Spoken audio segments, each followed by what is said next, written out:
On Pokemon Day of 2024, the world was teased with a new Pokemon game, Legend ZA. They what now? Since then, I've been carefully avoiding any unofficially released information on the game. This video will be all about capturing my first reactions to the game and highlighting the new game mechanics, shiny hunting a bit, and reacting to all the new Mega Evolutions somehow without having seen a single one of them. And of course, I'm going to play through the end of the credits and give my thoughts on the story and gameplay. I've been waiting for this game just as long as anyone else, but that didn't help me contain my excitement of participating in a midnight release of the game and being able to experience it alongside two of my partners, Jesse and Ryan. Alita will be sitting this one out despite living in the same apartment because she may play the game eventually, whereas Ryan was playing it alongside me and Jesse didn't care about spoilers, so she may not even play the game anyways after her disappointment with Scarby. After we got back from GameStop with our games, we launched right into it. Oh god, we're gonna be here forever! Alright. The opening cinematic was so confusing for me the first time around, but what I gathered the first time is that Prism Towers start glowing purple, and then in the next scene where I'm on a train, it looks totally normal in the distance. Oh, and something leaps into my bag, and then I'm off the train and into the open world of Lumio City. Ooh, where are we going? Where are we going? Oh my god. We're supposed to talk to Sarah? Two different players of games. We're introduced to our friend and rival Urbane, who gets us roped into some shenanigans where we choose our starter, Tepig. I chose Tepig mainly because it was the unpopular pick amongst most of the Pokemon community, and I personally wanted to show Unova a little love, what with my Unova Living Dex series I've been working on for over a year now. From here we learn about the ZA Battle Royale firsthand by getting trapped in a battle zone and have to fight our way to Hotel Z. He's not a ghost yet, but... I sure hope there isn't like a 7-foot tall guy behind this door, guys. Yeah, that's pretty cool. Don't Jesse. After an in-game night's rest, we're invited to join the ZA Royale and Urbane's little ragtag team of fighters trying to help keep the city safe and fight their way up the ranks. The catching tutorial was akin to the starter selection and tutorial of Legends Arceus. Only it also introduced more battle mechanics, like knocking Pokemon out to get a one-chance shot at a better likelihood of catching them. But if they break out after they've been defeated, they're gone.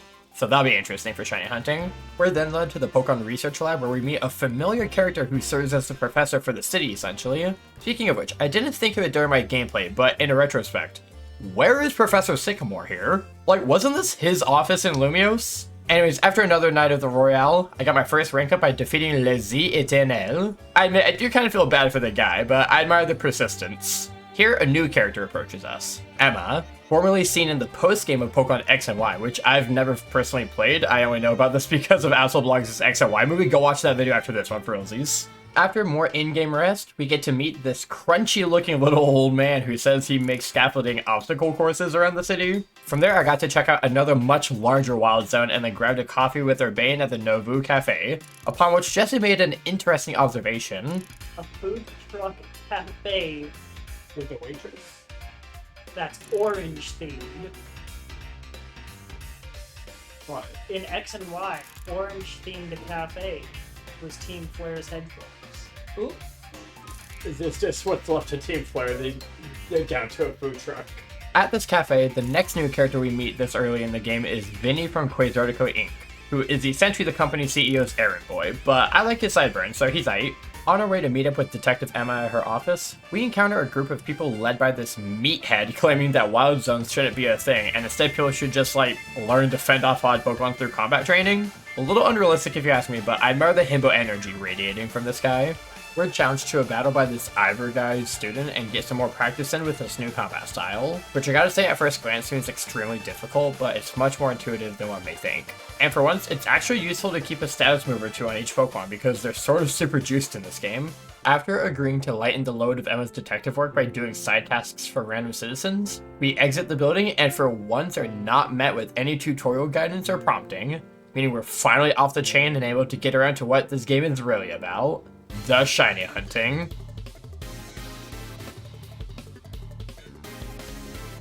Now, I'm only going to show my actual reactions to important shinies and team members that I found during this playthrough, but you'll be able to see all of the shinies I found during this playthrough during my ZA shiny compilation coming shortly after this video is released, so stay tuned for that.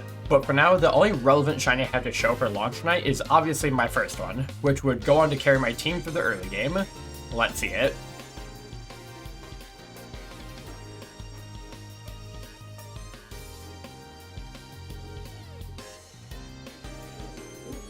No way! Wait, is that... Oh! Oh my god! Shiny! Shiny! It sparkles and you get close enough to it. It's the same sound. No, it's okay. I don't care about that. I'm recording on there. Yo, we got it! Oh my god! Oh, it's got a sparkle! And it says it right next to the thing. Yes! Wait, I gotta go tell Ryan. He just went to bed. Dude. That was so awesome. That was so awesome. For you. Here, let's start it up. Oh, it's beautiful. And it does the same noise that Legends Arceus. Yeah, did you hear when it first sparkled, Jesse? Yeah, it's the same noise as Legends Arceus. Just quieter, like a closer proximity. As was traditional with new Pokemon releases, I stayed up all night like an epic gamer and shiny hunted my heart out into the early hours of the morning. There, I literally fell asleep on the couch for a solid 2 hours before Ryan woke me up asking if I wanted to sleep more. To this, I promptly sat up and said, nah, ZA time. And from there, I did some side questing for a bit before promptly going back to bed for the rest of the day because, again, 2 hours of sleep. Thus ending the first official day of Legends ZA's existence. Day 2 of the playthrough, I didn't really make a whole lot of progress on the story because I was just enthralled by the shiny hunting. What I did manage to accomplish, however, was the Rogue Mega Pokemon tutorial battle, and I have quite a bit to say about it.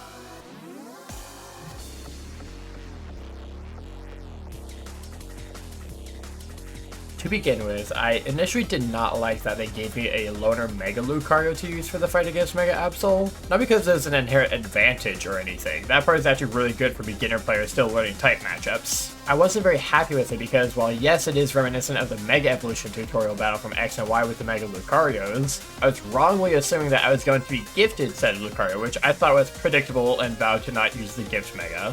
What ended up happening though is upon defeating the Mega Absol, I received its Mega Stone as a reward and later got to keep the Absol itself. Receiving the stones after battling a boss Mega like this will be a recurring theme, though keeping the Pokemon itself sadly is just a one-time thing with the Absol because it's a rare spawn. Another thing about this tutorial battle was that it introduced a battle mechanic of Mega Evolved Pokemon being able to do more damage to the Rogue Mega Boss Pokemon, encouraging players to have multiple Mega Evolvable Pokemon on their teams. This doesn't render non-Megas as useless though, because leveling Pokemon up also unlocks plus moves for their existing moves, which basically lets you press the plus button on the controller to do a special super powerful version of the attack. This uses up the Mega Evolution meter charge though. After the Absol tutorial battle and back at Hotel Z, Urbane gets a call from Vinny saying he wants to talk to us more about Rogue Mega Evolution. Before doing that though, there were new wild areas to go and shiny hunt in. So I went live with the chilled couch stream with Ryan and spent a couple of hours shiny hunting before finding my next permanent team member. Oh, let me do this thing over here and go check the other area.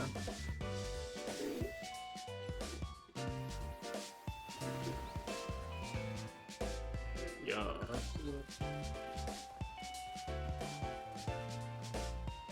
What the Sam hell?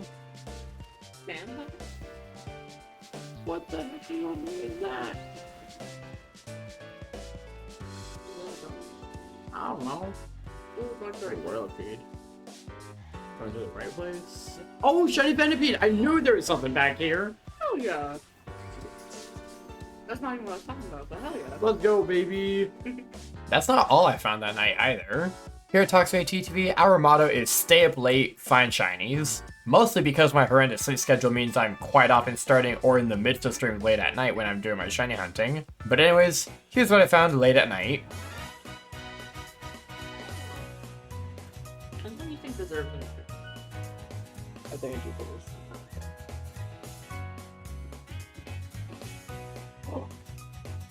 No way! Shiny Mawile! Oh, Bertleding. See anything? Hell yeah! A girl! There we go, caught the Mawile. Let's go, baby! I love Mawile, that's... Hell yeah. I wanted that one on my team so bad. Let's go. No, I'm... Alright. 3, 2, 1. Boom. The next time you go in there, there'll be a shiny. I can't confirm what it will be, but the next time you go in there, there'll be a shiny. You see, that's when if you were a hater, you would be like, okay, I'm going it immediately just to prove that you're wrong. I'm not that much of a hater. I'm a hater, but not that much. I love being a hater. You admit that I'm always right, and so you're trying to give me TT. The Volo stuff implies that he's still I just moved Shiny alive. Sparkle. What's that Sparkle? Hey, yo? Hornage! Hornage! No fucking way! Yeah! Right as I went through the gate, it sparkled. Let's go! Yo, you said the next time I Holy entered, fuck. there'd be a shiny. Holy fuck, I called it. To be I fair, knew I it. did like 80 resets. There better have been a shiny. Yo! Shiny Honedge? The target. That's pretty target. sweet. I can leave here. I'll get a Patrat later.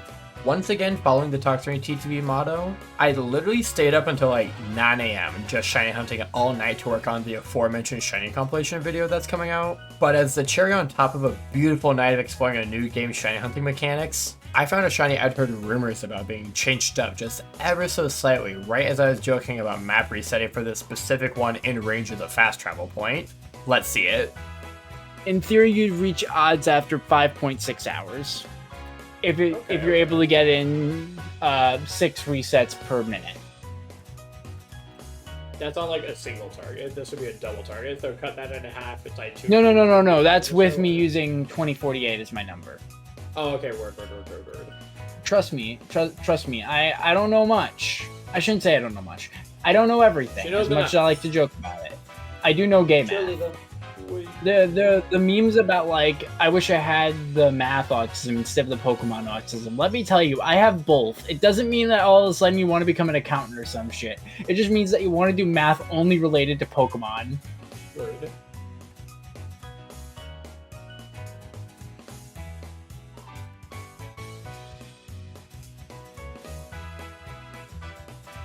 Oh, shiny Slowpoke! I was just talking to that guy! It's literally the one on the Holy thing. fuck! Oh! Hey, buddy! Hey, buddy! Look how purple he is! Heoiple!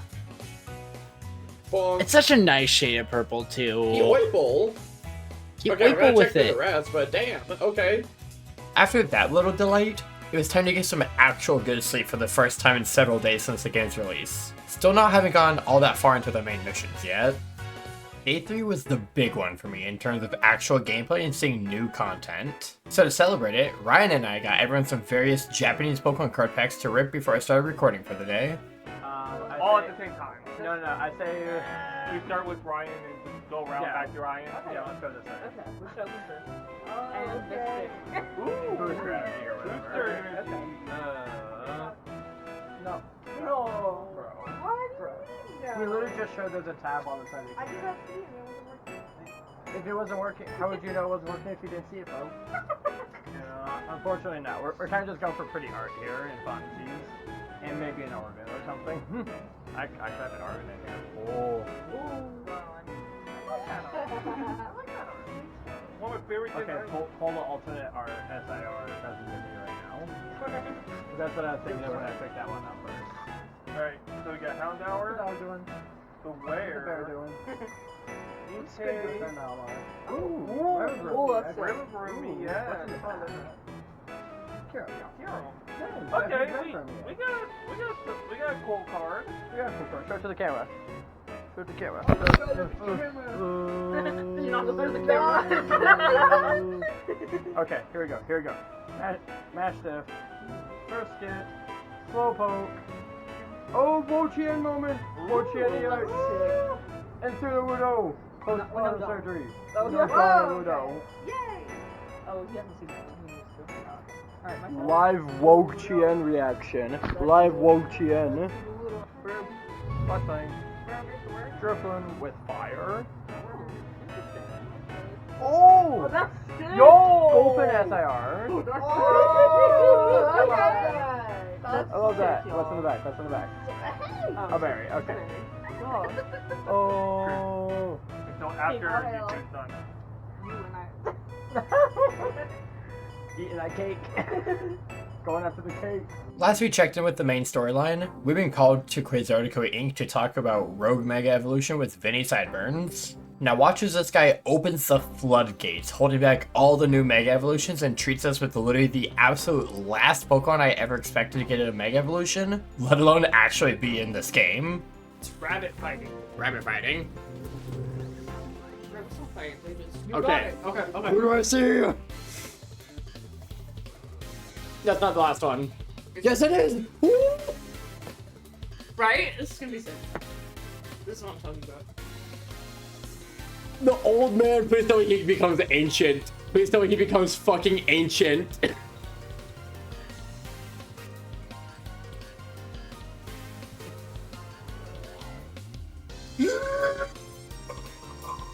I'm so fucked. It's so Jover. I'm assuming it's still Dragon Normal? Question mark? Securing a victory against Mega Drampa and Vinny Cyberns earned us not 1, not 2, but 16 ranks, all the way up to rank F from that one battle, proving to Quasartico Inc. that we are the main character and we're being held back from our truest potential. That being said, what I was still unsure about at this point is why Prism Tower was slowly being boxed in. Sure, they said it was under renovation, but why was the construction barrier getting taller and no visible changes were being made to the tower itself? Anyways, we got to head inside of Quasartico Inc. where Vinny sits us down to tell us a tale. AZ was the one to reach out to Quasartico, knowing that they were heading the urban redevelopment plan. He told them that Lumiose was crying out in pain, and the later discovery of Mega Power accumulating in Lumiose City confirmed it as rogue Mega Evolutions started popping up around the city. AZ and Floette tried to stop it, but AZ isn't cut out for that type of Pokemon battle anymore. So, that's where Urbane stepped in, to save AZ and Floette and repay them for housing him in the hotel. That's where Urbane formed Team MZ to climb the ranks and continue to protect Lumiose. From here, President Jet arrives and takes Vinny's attention away from us, and we're free to browse the front desk's collection of Mega Stones that they give out in exchange for Mega Shards from smashing these clusters around the city. And luckily, they only offer stones from Mega Evolutions already known to us from X and Y and Aura, so there's no new spoilers in this menu since it just updates as new Megas are revealed and unlocked. As we follow Urbane to the Nobu Cafe, we're greeted by Naveen from Team MZ who warns us about our eventual ranked combatant, Canary. Ah, I own it too. Almost as quickly as we showed up at the cafe, we're whisked away with a call about Rogue Mega Evolution popping out from Vinny Cyberns already, to which we begin our first of many Team MZ strategy meetings, which is basically a recurring dialogue sequence where we get new info about Rogue Megas and the team splits up so that we can go assist other members in these boss fights similar to the Absol one. Before we go though, AZ stops us and gives us a brand new Mega Stone for our starter Pokemon. Let's go, Ember! Before we can see Mega Emboar, we have to actually evolve our Pignite, so we move on to the first Rogue Mega on the list, Slowbro. I'm both thankful for this because I'm going to get my Slowbro Knight early, but also sort of offended because it's like they're saying that my boy here is weak by putting him first when he'll actually end up being such a goat on my team.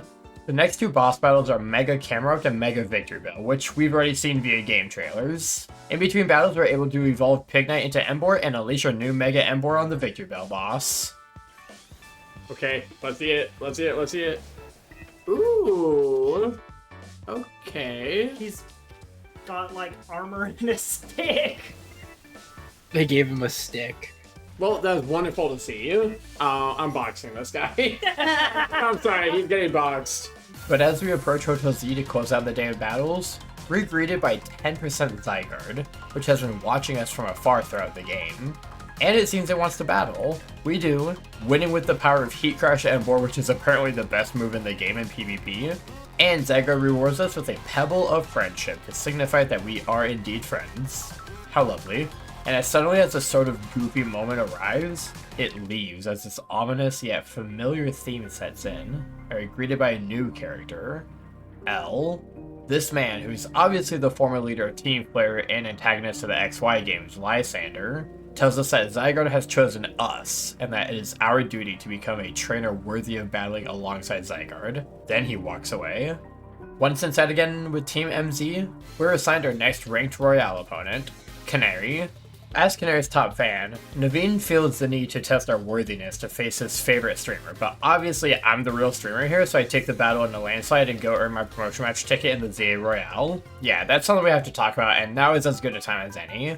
See, before each of these promotion matches, I've had to go and do the nightly Royale battles to earn points to get a digital ticket to have a promotion match against my assigned opponent. The reason I haven't included it until now in the footage is because it's essentially this game's equivalent of random route trainers in terms of level curving and keeping up on experience gained throughout the story. But also, it's sort of boring and repetitive, and essentially just promotes the online ZA Royale game mode that they're making mandatory to receive certain rewards like the Cow Starter Mega Stuns, which I'm still salty about. But anyways, the point I really wanted to make here is that these tickets are mandatory for these big battles and game progression and rank ups and such. So my advice, which was given to me by my BFF Lily, is to just grind out the ticket as soon as it becomes available so that you aren't barred when it's time in the story to battle your opponent, making for better gameplay and story flow. Anyways, to go through a semi-tedious but overall fun 3-part gym challenge to prove we're Canary's greatest fan and get a chance to ask her a question on her weekly quiz show. And in this case, we'll be asking her for a promotion match for the Royale. As shocked as she is by this, Canary accepts and tells us to meet her at Racing Construction, i.e. Crunchy Guy with Obstacle Courses, who demands a battle in exchange for, quote, the whole story. And here we get to meet yet another new Mega Evolution, one that I had absolutely no faith in existing, yet wanted more desperately than I had thought until now. Okay, what do you got for me, old man? What do you got for me? Let's go! Please tell me. We'll see. Let's go! Thank you, Lily. Thank you, Lily. It's gonna be good. This is gonna be good. Have you not seen this yet? I haven't.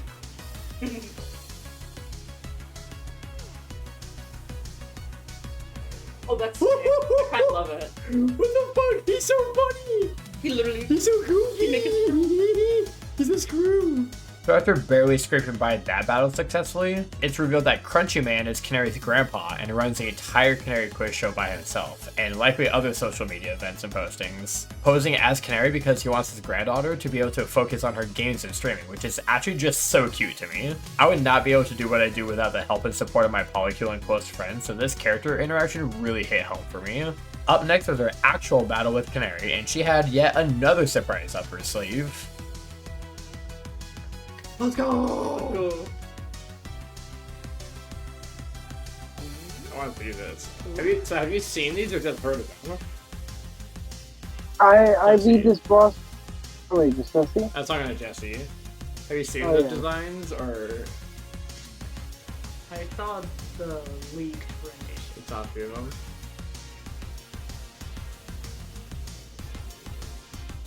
Mmm.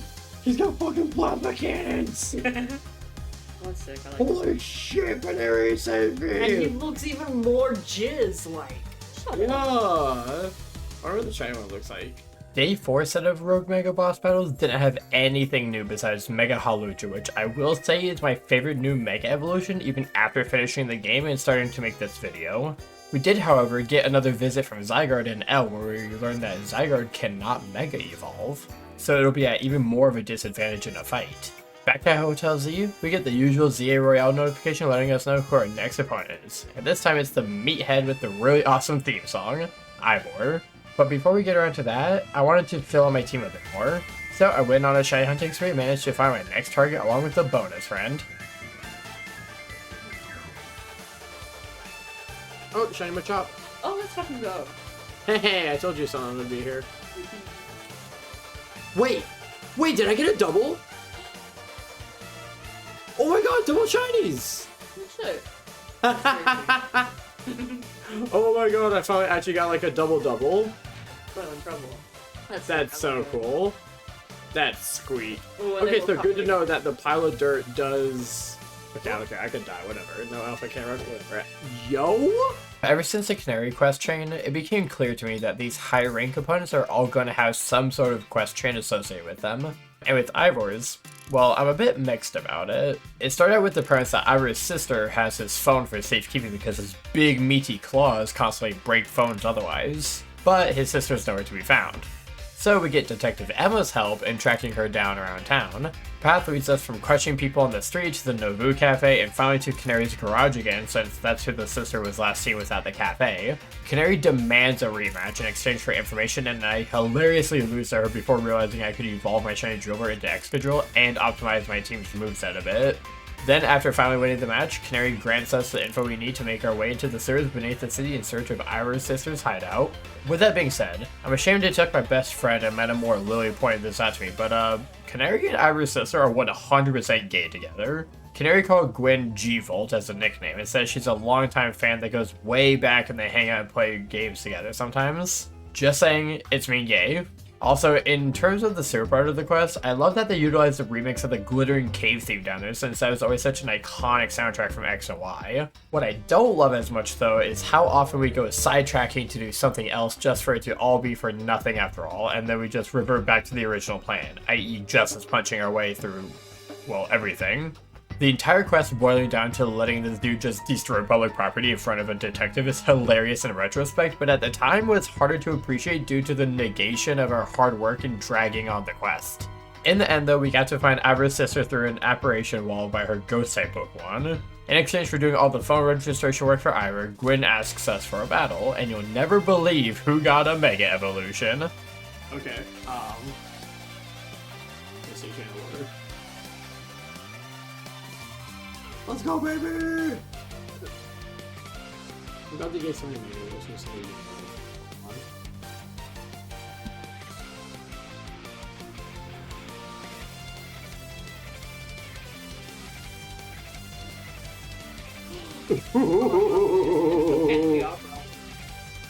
it's giving. The whole fucking chandelier again! Hilarious, baby! A Multi-layer chandelier, yeah.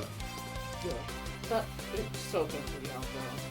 Once Ivor and Gwen were able to accept our promotion match challenge, it was back to the dojo to finally face off against He-Man himself and his ace.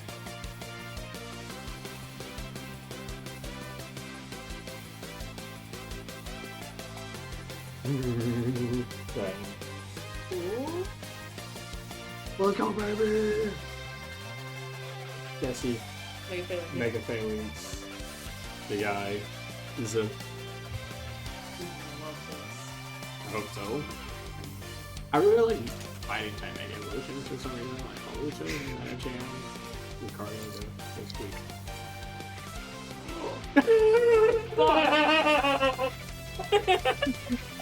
No, you got it!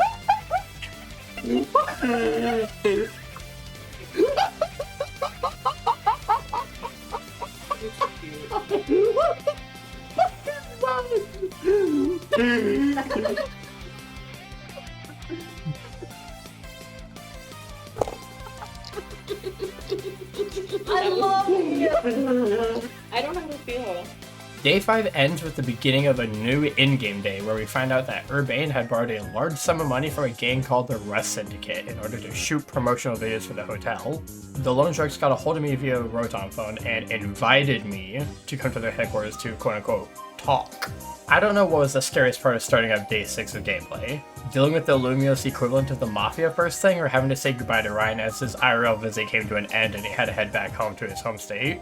Nah, I'm just kidding. It's definitely saying goodbye to hubby. I miss that, mans. I met my fellow Team MZ member Lida at the Rust Syndicate's office where their front door security picked a fight with me. I roughed him up as I do. And then I was met with this huge wall of a man who vaguely resembles a much hairier Kingpin from Daredevil or Spider-Verse. And he immediately got me hyped for this gaming session by busting out a very unexpected new Mega Evolution. What if it's a new Mega? Skarmory? Oh, no way. Mega Skarmory, are you kidding? Yo, this is so sick. Hang on. This thing needed a Mega Evolution so bad. Let's see it, baby.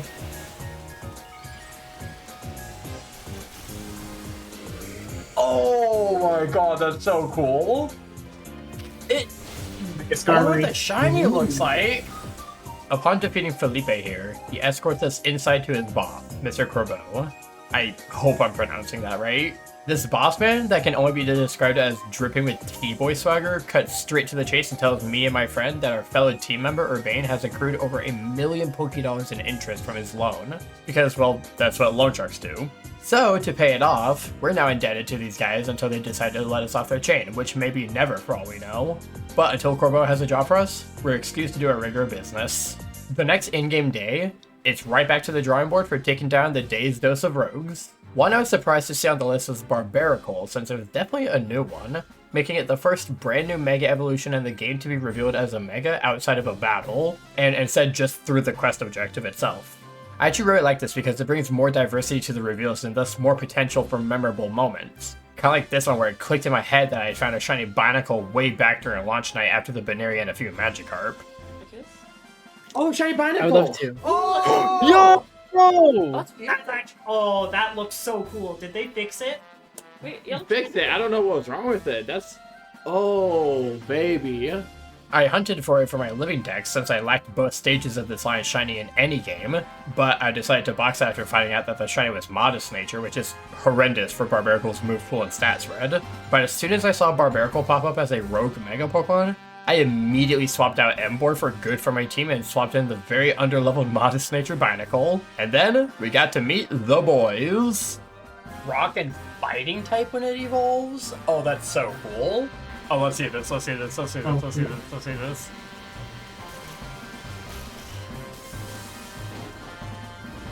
Huh? Was he gay? That's actually kind of cool as fuck, what the hell? What the hell is this thing? That's cool as fuck! After defeating the rogue Barbaricle, we spot Zygarde watching us again, immediately followed by L coming out of the shadows to warn us of the impending rise of rogue Mega Pokemon, and the potentially sinister involvement of Quasartico in the phenomenon. After that, we obtain a Mawile Mega Stone from another boss battle and wrap up the trio with a Mega Ampharos battle. After Ampharos though, we're met on the roof by Detective Emma, who tells us she's also been going after rogue Mega Pokemon in hopes of running into Zygarde and L. She tells us that L does not seem to have any bad intentions, though his actions still remain mysterious. Back at the hotel, instead of the usual end of the day wrap up we have gotten before, we get a phone call from our favorite crime lord T-Boy, who informs me that my first job is ready to begin. He instructs me to go to a specific place in town and quote-unquote teach a lesson to some quote-unquote troublemakers, which usually is mafia code for go beat down on some rival gang members or whoever owes the boss money this time. But when we get there, it's just a guy moving into an apartment space that needs help clearing out some ghost Pokemon inhabiting the place. Oh, also there's a faded painting of Laventon, which genuinely brings me so much joy to see. I love that guy. After we finish helping this guy out, Corbeau shows up and gives us our next job, which is to meet another client to help quote-unquote take care of some quote-unquote undesirable elements down by the riverbank. Again, take care of in Mafia language usually does not mean good things, and undesirable elements is just a fancy way of describing literally anything that the boss doesn't like or want, very akin to quote-unquote troublemakers. Well, in this instance, apparently the undesirable elements were mega crystal clusters in the sewers, and by take care of, he meant just smash them, which I guess is still a violent action, but it's for a good cause, and he even told me to keep all those shards I collected. Once again, Corbeau shows up after the job is done to greet me. Here he tells me that he wants to ask me a question. All he wanted to know was who the mysterious man who shows up after Team MZ pacifies rogue Mega Pokemon was, referring to L. He reveals that this is definitely Lysander, and that Lysander had saved Corbeau and provided for him while he was an orphan child. Finally, Corbeau has one final job for us. This time, we have to deal with some quote-unquote outsiders causing trouble on their turf, and Corbeau warns us it could get nasty. Now surely this is where we find out how ravenously cruel and heartless this Rust Syndicate really is, right?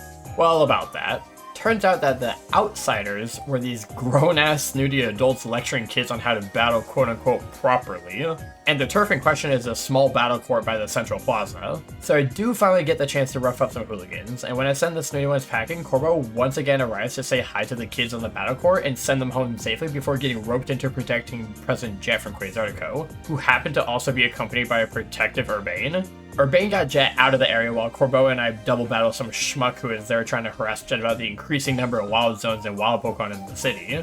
Oh, also double Scolipede. But I don't understand why these people are protesting the improvement and expansion of wild zones. Pokemon people can coexist safely and live harmoniously if we really believe. Also, like, more wild zones means even more shiny hunting, so buzz off, bozo. Anyways, after the schmuck is fended off and Jet is safe, Corbeau dismisses me and says to consider the debt paid off. So to recap, this guy essentially strong-armed me, a powerful trainer, into doing free labor to improve the city and defend children, as well as gain himself brownie points with a powerful figure in the city while simultaneously saving the person who owed him this money in the first place. Call me crazy, but this dude is oozing some weird chaotic good ooze. And again, that T-boy swag. The very minute I get back to Hotel Z, Corbo has the audacity to call me again and summon me to his office when I was literally just around the corner a minute ago. Anyways, I got back to the Rust Syndicate office and find out that my next opponent in the ZA Royale is none other than, you guessed it, our boy Corbo here. So I evolved my Shiny Binacle into Barbaracle and got into the battle and was able to see Shiny Mega Barbaracle, which I have to say is pretty peak. Oh, that's cool. It's a green. Though I wasn't the only one with a fancy new Mega Evolution either. Okay, now let's do the 8s. No way! Was I just... Okay. Anyways, let's do this. I should have known it was Skull Feed, yeah. I'm telling you, everything that has a static alpha is a Mega. Oh, that's so cool. It gets armor. Horse with armor, horse with armor, horse with armor, horse with armor, horse with armor. After defeating Corbo, he leans in and tells me he isn't done with us yet, and he'll see us later at Hotel Z. We get back to the hotel, and lo and behold, Corbo shows up during dinner and rents a room for the night. But for why? Well, despite everyone shitting bricks over a mafia boss staying the night in their humble little hotel, the next morning, the only thing that happened was Corbo paid for the night's stay and tipped Urbane a large sum of money that just so happened to be enough to pay Felipe what was owed for the loan just moments later when he arrived at the hotel to collect Corbo. Again, Corbo is a good guy and I will die on this hill. After all that excitement, Team MZ starts chatting to start up a new team meeting when AZ interjects and gives our fellow team members Lida and Naveen Mega Rings and the right Mega Stones for their partner Pokemon, namely Starmie and Scrafty respectively. This is another way they've revealed new Mega Evolutions to us in this game, once again giving us more anticipation to see it compared to seeing a trainer's Ace Mega Pokemon evolve seconds after being revealed as the Ace Pokemon. We follow Naveen and Elida to a nearby battle course so they can try out their new Mega Evolutions, only Elida is a little attached to her Staryu as it is for now and doesn't evolve it, let alone Mega Evolve it, which I find endearing. As for Naveen, however, he doesn't hold back on ripping that thing.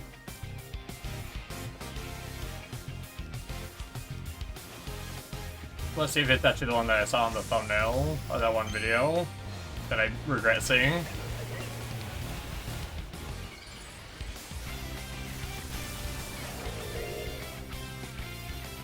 Oh, that's sick as hell.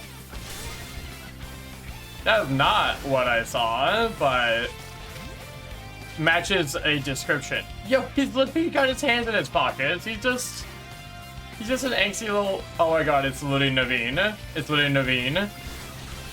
It's literally Naveen. They're literally their partners. Later on, while sitting at the Nobu Cafe with Team MZ, we're approached by this cute cat maid lady with green hair who is looking for, well, us. She introduces herself as a representative of the Society of Battle Connoisseurs, i.e. the jackasses who were lecturing those kids earlier about proper battle styles and such. This maid lady tells us that we're invited to some fancy schmancy hotel and then leaves with an ominous message. Who knows what might happen otherwise? What does that mean? That's what I was saying, Elida. That's what I was saying. After deciding to actually check out what we're being invited to this hotel for, we get a mandatory outfit change into the swankiest Jindy nude suit and pants I've ever seen and go off to Hotel Riches Me. Just to be clear, you can change into any non-default outfit to fulfill the quest requirement of dressing up for the hotel, but I hate character customization in all honesty and just went with the default suggestion, which I'm so glad is a thing in this game for people like me. Upon arrival at the hotel, we see all the other main named characters we've met and, most importantly, the ones we've battled so far for one reason or another. And most importantly, we see Canary and Gwen hanging together because, again, it's being gay. It's revealed that this just synth lady in pink, who is adorable and slay in every way might I add, is hosting a battle tournament for all the top-ranked Royale contenders in the city. Vinny Cyburns calls Urbane at this point to inform us of new rogue megas we have to battle, so Urbane and I excuse ourselves from the tournament. As we leave the hotel, the cat maid girl exits with us and begs us not to leave the tournament, but we don't listen to her and head back to Hotel Z for another legendary Team MZ strategy meeting. Only this time, the room seemed just a little bit more crowded than usual.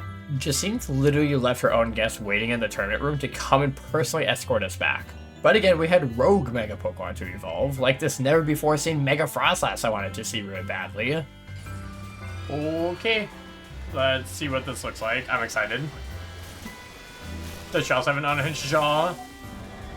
Oh, hello? Would. Absolutely would. After each of the 3 rogue mega evolutions I had to battle for this part of the game, this Jacinth lady kept appearing as a hologram to lecture me about returning to her precious little tournament. Eventually, once all the rogues were calmed down and defeated, I went to stop by Hotel Z with Urbane before we were to actually return to the tournament. But somebody put up her own very cute pink hologram barrier that she named after herself just to force me and Urbane to battle some schmucks with unevolved dragon types. And then, Miss Catmaid appears, and we get to see her really let loose in battle. Oh my god, is that a Dragon Maid reference? Dragalge? Oh, so Cloudster definitely has one too then. So congrats on the Shiny Alpha Mega Cloudster, Lily. I want to see the whole fucking Kelp Forest right now. Oh, that's badass. Oh, that's sick. Anyways, we defeat her too and learn that she's pretty much an indentured servant to Jacinth after losing a battle to her years ago. Just then, our next promotion match opponent is announced, and it's none other than Jacinth. That's right, all of this was part of the gym test and it's only just beginning. Back at the hotel, the tournament is able to get underway. For the first round, we had the joy and pleasure of fighting Canary and her goddamn Electros death ray for the 3rd time. In the second round of the tournament, I was up against Ivor and his Phalanx again, which went down no problem. And finally, I went up against Corbeau again, this time with my own Mega Stone for my Shiny Scolipede, so this Horse v Horse mirror match at the end. Finally, it was time for me to face Jacinth as the finalist. But before the match could begin, we received another visit from 10% Zygarde and Lysander, who apparently does not even remember who he used to be or what he did 5 years ago. All he wants now, however, is for me to battle Zygarde. As the battle begins, Zygarde cells start creeping out of the shadows around the edge of the room. Suddenly, Zygarde is able to transform into its 50% form, which we haven't seen in this game yet. The battle goes off easily enough, and Zygarde dashes away, leaving us with Lysander, who once again warns us that we must become a strong enough trainer to battle alongside Zygarde, and that he will be off collecting the remaining Zygarde cells just as Zygarde has commanded him to do, which is a very strange sentence given that I don't believe Zygarde is known for any kind of mind control or influence like that. And finally, after an incredibly long chain of events, I finally get to have my battle against Jacinth and see her Mega Evolution ace. Okay, let's see what you got, Jacinth. Oh, Babel, hell yeah. Look, I know I was mad about the Kanto pandering, but like, some of these are really underrated faves. Victor Bell grew on me, Clefable, I'm sure is awesome. Starmie, I still want to see Starmie.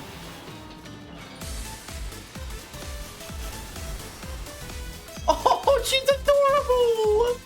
She's so cute! She's so cute!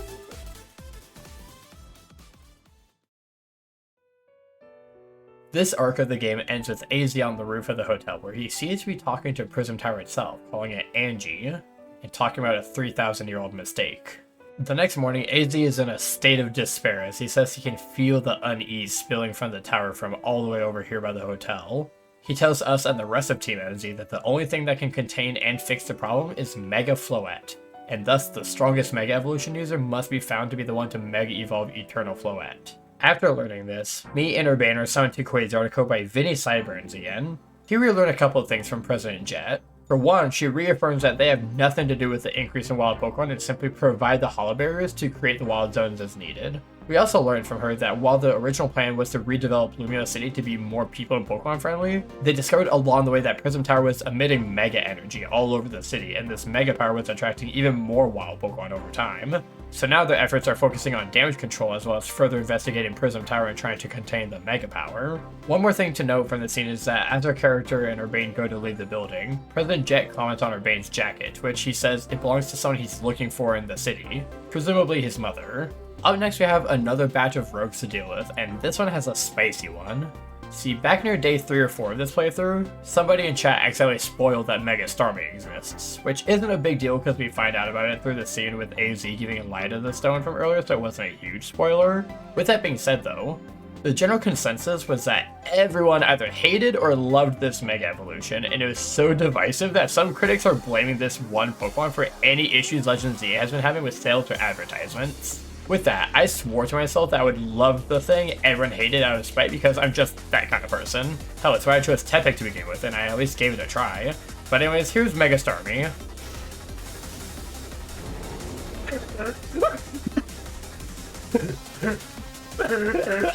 That's worse than Phalanx, oh my god! SpongeBob! Oh, this is awesome, this is awesome, this is awesome. So, fun fact. Look like this? Starmie's stat spread, when it's Mega, has it as more of a mixed attacker. Starmie learned how to throw fucking hands. Yeah, no kidding. Up next was a simple little Mega Tyranitar battle, followed by the new Mega Dragonite that we saw in trailers prior to the game's release. So, a new one, but not new. Back at the hotel, the gang discusses how Floette will be able to know who the strongest Mega Evolution user really is. And before we get a clear answer, I received my next and final promotion match announcement against somebody named Grisham. There's no profile picture and their identity has been kept secret, so we take off on a quest to find Grisham. We decided to check in with Emma at the Looker Bureau, who tells us she'll tell us what she knows if we can beat her in a battle. And honestly, I couldn't think of a better character to have the Mega Malamar for the game. After our battle, Emma tells our character Anurbane about Team Flare and Lysander. She seems to know who Lysander is, or was rather, and only started investigating him because of Zygarde's presence as well. She says she's investigating them just for her own interest, and not for any clients. I'll have more to say about this later, but for now, Emma tells us that she used to have ties to Team Flare and knows that Grisham is a younger trainer who was raised up in Team Flare prior to their collapse. And finally, she leaves us by saying to go ask Mabel, the Pokemon researcher from the beginning of the game, about Grisham and Team Flare. In Mabel's lab, she reveals to us that she used to be a member of Team Flare and knows that Gris used to be a top up-and-coming trainer in the team before it went under. She then tells us to go investigate Novu Cafe, which Jesse suggested earlier on may have ties to Team Flare. Upon confrontation, one of the baristas at Novu Cafe admits to being Grisham, and they both admit to being part of Team Flare Novu. They then give us a location to go to, and it's none other than the abandoned Red Cafe that people who played X and Y will recognize in a heartbeat as Team Flare's secret headquarters, the Lysander Cafe. We're challenged to a battle by Griselle and her bad temper and get to see what is definitively my least favorite Mega Evolution of the entire new batch. Okay, let's see what her ace is. Of course, Pyroar gets a Mega Evolution. No, you're not ready for this. You're not ready for this. You're not ready for this. Am I not ready for this? Does it just get hairier or does it look exactly like Lysander? You're not ready for this, mate. Am I not? Does it turn bald? What happens? You're ready for it. What the fuck is that? Goofy ass. Okay, I have a new least favorite Mega Evolution. After defeating Griselle, I followed the Novus inside the cafe, where Grisham demonstrates that the secret password and sliding bookshelf entrance still work just fine, and then it's down into the depths of Lysander Labs. The Lysander Labs section of the game is not nearly as bad as it was in X and Y, but we do go around turning on generators and getting key cards to eventually access the elevator. Down in the research lab, we gain access to the same note files that we had access to in this room in X and Y where the ultimate weapon was set off from. These notes reaffirm the existence of both XY box arts, Xerneas and Yveltal, in the canon and assumingly in this game later on. As we finish reading the notes about the ultimate weapon, Zygarde and L appear from the shadows to tell us about a similar device, once again made by AZ, that resides in Prism Tower. L once again says he remembers none of his past in these labs. None of it except talking to AZ through the bars of his cell and learning of the device in Prism Tower. Lysander's plan back then was to fire both weapons at once to decimate the world, but the Prism Tower device required Eternal Floette, so he abandoned that half of the plan and instead just fired from Geosense's weapon. It's revealed that L was saved from the ultimate weapon, alongside many others in the area, by Zygarde, who exhausted its power and lost most of its cells in the process. And now it must be returned to its full power in order to protect Lumiose. Not only that, soon the tower will begin to frenzy similar to Rogue Mega Evolution, and AZ's Floette is the only one that can control its power. We're dismissed by L to go back to the surface and battle Grisham, but not without first poking around AZ's old cell on the other floor to poke around for hints or secrets. But I didn't find anything. Back on the surface, Grisham and Griselle tell us about their desires to save the city, and how they became outcast because of their parents and Team Flare's mistakes. But they couldn't just leave the city to suffer. So in exchange for a promotion match, Grisham demands we hand over AZ's Floette and dismisses us to go talk it out with Team MZ. Back at Hotel Z, it's time to hear AZ's side of the story. He tells us what we the players already knew from X and Y about the creation of this device to bring Floette back to life, but only by siphoning the life forces of so many other Pokemon. But then AZ tells us he was approached by a man who wanted to make Kalos and the world better and greater by building Ange, the device in Prism Tower that is meant to be used by Mega Floette to be able to share life with others. But 5 years ago when the ultimate weapon was set off in X and Y, the aftershocks awoke Ange, causing the Mega Power stored inside to begin leaking out all across Lumio City. And thus, it's up to us and Team MZ to stop the tower and save the day. But first, I had to get on with my match against Grisham, which had this fantastic battle theme as well as the greatest surprise of the entire game in my opinion. Okay, let's see what it is. It better not be Charizard. It's Charizard. Charizard Z, everyone. Charizard Z. Unless it's just one of the other Charizards, which would be hilarious, but we all know it's a Z Charizard for the last battle. I'm already unamused. Oh, it's just Charizard X? Okay, bet. I'll take it. Fuck. Another visit from Zygarde and L tells us that the tower is near its breaking point, and soon it will be up to us to save every living thing in Lumios. No pressure, right? That night. That night. Oh shit. Well, tower's going off. Time for endgame. At the tower, we meet up with Vinny Sideburns, and Urbane challenges us to a final showdown to decide who will be the one to Mega Evolve Floette and take on the Rogue Tower. And while I let this badass theme play out for a bit, let me just say that I think they did the rivals in this game absolutely correctly. Got the chance to battle all of them once, battle alongside them more often, and the main rival also keeps up with you and respects you as an equal. My only complaint is I wish they'd given Urbane here multiple Mega Evolution Pokemon like the main character can and likely does have. But still, at least he had this one.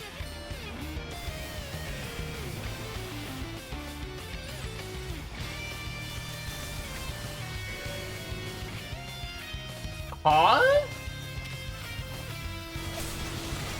What the fuck is that? Huh? He turned back into Totodile. Fun fact, Huh? what a dragon type. Oh yeah, also. Oh, that's why Play Rough like one-shotted it. Oh no.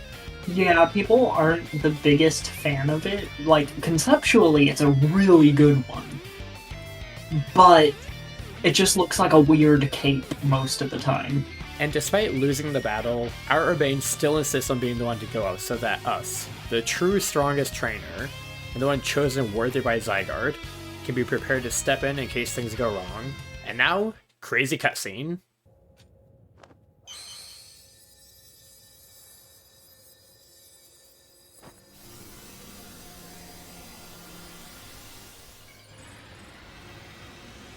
The Eternal Flower. Oh.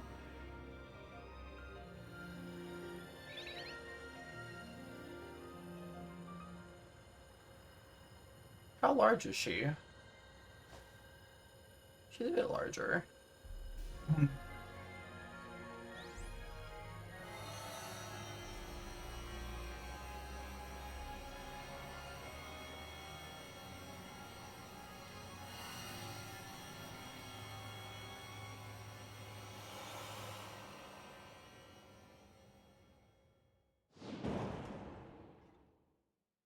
Just plow into the building.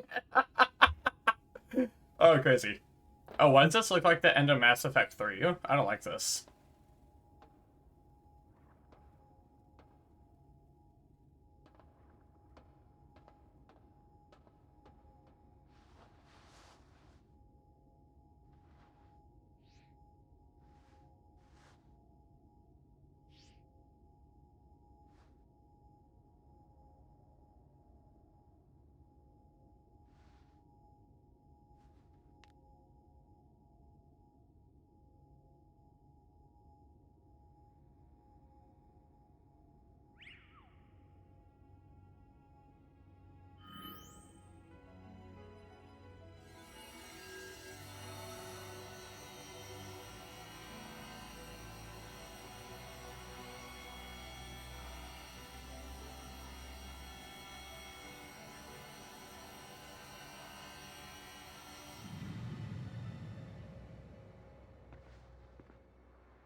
Did Flood just like fused with the tower?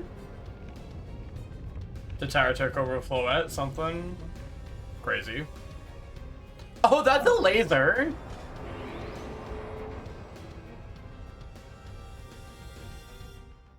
That's a laser. Moving right along then, after a short Team MZ meeting with all of our new friends from around the city, it's decided that they'll each be taking charge of escorting me through a section of the city to lead me to Zygarde. And after a really badass sequence of getting help from all your friends from around the city and battling hordes of rogue Mega Pokemon with some of the funnest music in the entire game, we wind up reunited with Zygarde and Elle, who tells us that we must be the one to give our all to Zygarde and make an opening for it to take out the tower. So he gives Zygarde the final cell needed to transform into its truest form, and then it's on to the boss fight, which I gotta say is a bit underwhelming.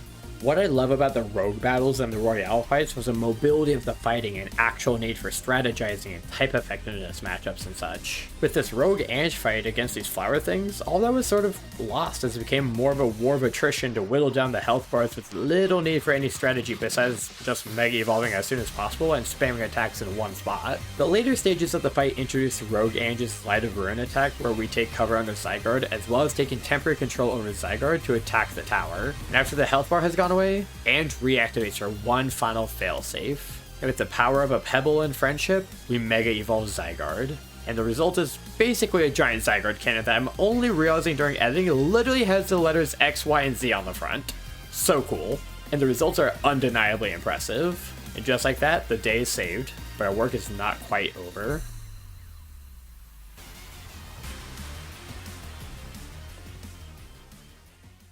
After the credit roll, we find ourselves standing next to AZ's grave, his curse of immortality broken after 3,000 years as he lays to rest along with both weapons he created. With Hotel Z handed over to Team MZ, it's on to the postgame. The unfortunate reality is that the postgame of Legend Z is a bit of a slog. After doing exactly one round of the Infinite Royale and facing off against our old friend Le Z Eternel, we're prompted to return to Hotel Z. Here, we're met by Elle and sent off on a goose chase to track down Xerneas and Yveltal. We battled some one-time alpha spawns and a few wild zones to help Mabel triangulate the gay deer. The Xerneas battle was kind of mid and went by without a hitch. As for the Yveltal battle, we're warned by Team Novu and Vinny Cyberns that Yveltal will not be as much of a pushover, so we get the chance to fight against Quasarco's new Rogue Mega Simulator battles with a few Mega rematches before we're sent off to fight and capture Yveltal who, get this, was sort of a pushover. After the legendary encounters are taken care of, we head back to the hotel and finally get to face off against Elle and his team. The actual fight was fairly difficult for me and I had to do some level grinding after a few failed attempts. But the most important parts to me are both the symbolism of his ace still being Gyarados, just like in X and Y, but also he still has his original Megastone with him and has retained his bond with his Pokemon despite the memory wipe. Also, this battle theme is just such a banger. After the battle, Zygarde makes an appearance and beckons us to meet it at the tower. Here it's time for us to prove our worth to Zygarde one final time with a sick-ass 3-stage boss battle. Each stage had its own battle patterns and movesets, and it was honestly just wicked fun. I honestly can't wait to play through this game again just for these fun boss battles, especially this one. And at the end of it all, we finally get to catch the Zygarde in whatever ball we choose, so I chose the classic Pokeball. And in the post-fight cutscene dialogue, I finally got a single reference to the Alola region in this game's lore, and I absolutely devoured it. Oh. That's what you were doing there.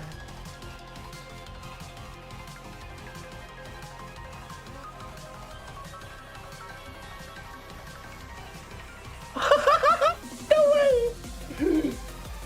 They acknowledged it! Perhaps I'm reading too much into it. No, dude, you're not reading too much into it. And as Elle ponders what he will do with his 3,000 years of life, we move on to the real slog of the postgame. You see, back in the earlier part of the game, we skipped a few ranks, to say the least. But the game has a funny way of making us pay for this time jump by having us actually doing a whopping 15 rounds of the Infinite Royale to make up for it. So one random evening when I had absolutely nothing else to do, I went live and grinded out the 6+ hours of min-maxing battles and movesets and point cards and all sorts of nonsense in a frantic rush to get to this post-post scene that everyone has been so kind so as to not spoil despite how long it took me to get around to actually doing this shit. And honestly, it was barely worth it because all we got to learn was that apparently our rival is the descendant of President Jet from Quasartico. Jet's daughter and the rival's mother helped develop the holotechnology with Team Flare, and now Mom has gone missing to some faraway region and place. And due to the controversy regarding the incident with the tower and Jet's withholding of information from the public, she steps down as president and hands the role over to our rival, who I think is like 16 or something, so okay.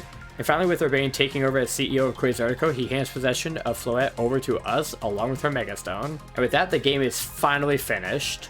I'm embarrassed to say how long this movie took me, given how much I procrastinated the post-game. But luckily, I don't have to work on the DLC playthrough until, now. I'll see you with the next one. Peace.